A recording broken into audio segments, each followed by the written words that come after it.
Should I inform the income tax department while staying in India as an NRI? Tax expert Mr. Gopal will answer this now. There is no need to declare to income tax department.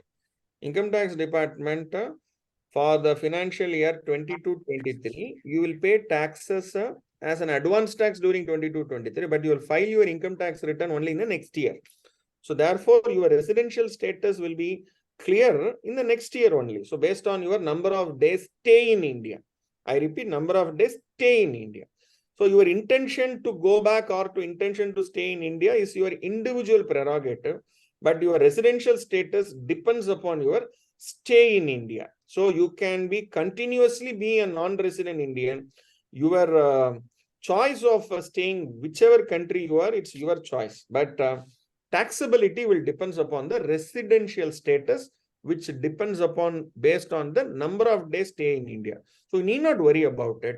The only thing what you need to declare to your banker is whether if you have become, you permanently, you have come back to India, inform the banker that you are not a non-resident.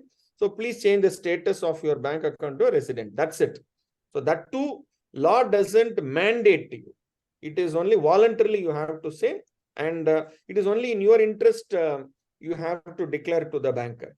But if you are not clear about settlement in India permanently, meaning you have intention to go back to India, so that means your residential status will vary accordingly. So no need to worry about it.